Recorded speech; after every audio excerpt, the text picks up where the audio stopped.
படுக்கையிலிருந்து எழுந்தவுடனே தலை சுற்றுதா? அந்த நொடியே தாமதிக்காமல் இதை பண்ணிடுங்க.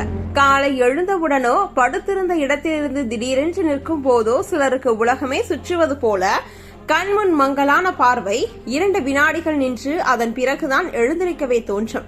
இதை பலர் காலை பலம் குறைவு, உடம்பு இலகி இருக்குன்னு நினைச்சு லைட்டா எடுத்துப்பாங்க. ஆனால் இதுக்குள்ள ஒரு பெரிய மருத்துவமே இருக்கு.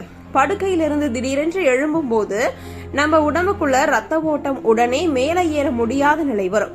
படுத்திருக்கும் போது ரத்தம் சமமாக பரவும். ஆனால் திடீரென நின்றால் கால் பகுதியில் இருக்கிற ரத்தம் உடனே இதயத்துக்கு சென்று மூளையை சேர மாட்டேங்குது.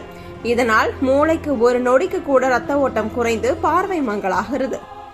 இந்த நிலையை மருத்துவத்தில் நின்றவுடன் ரத்த அழுத்தம் தற்காலிகமாக குறைதல் என்று சொல்வாங்க.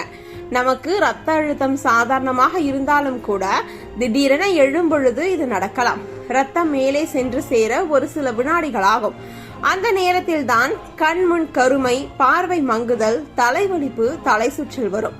இது பெரும்பாலும் தூக்கத்திலிருந்து எழுந்த உடனேயே வெறும் வயிற்றிலேயே எழுந்தாலோ அதிகம் நடக்கும்.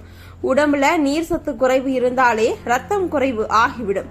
அதுவும் மூளைக்கு விரைவில் செல்ல முடியாமல் போகும். அதனால்தான் தண்ணீர் குறைவா குடிக்கிறவங்க, தொடர்ச்சியான வேலை பளுவில் இருப்பவர்கள் இப்படி எழும்பொழுது மயக்கம் மாதிரி அனுபவிக்கிறாங்க.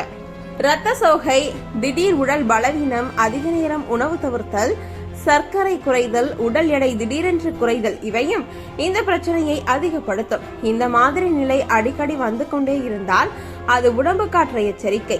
மூளைக்கு ரத்த ஓட்டம் சரியில்லைன்னு உடம்பு சொல்லி கொண்டிருக்கும். இதை தடுக்கணும்னா படுக்கையிலிருந்து திடீரென்று எழுந்து நிற்காதது முக்கியம். முதல்ல படுக்கையில் உட்காருங்க.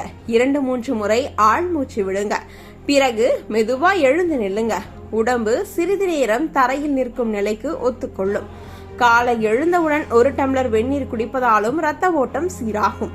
இது போன்ற தலை சுற்றல், பார்வை மங்குதல் தினமும் அடிக்கடி காரணம் இல்லாம வருகிறதா? அப்படின்னா உடனே மருத்துவரை சந்திக்கணும். இது சாதாரண பலவீனம் மாதிரி தோன்றினாலும் சில சமயம் இதயத்திலோ, ரத்த அழுத்தத்திலோ, ரத்த சோகையிலோ ஏதாவது மாற்றம் இருக்கலாம். உடம்பு கொடுக்கும் ஒவ்வொரு அறிகுறியும் ஒரு எச்சரிக்கை. அதை கவனிச்சாலே நம்ம உடல்நிலை பாதுகாப்பாக இருக்கும்.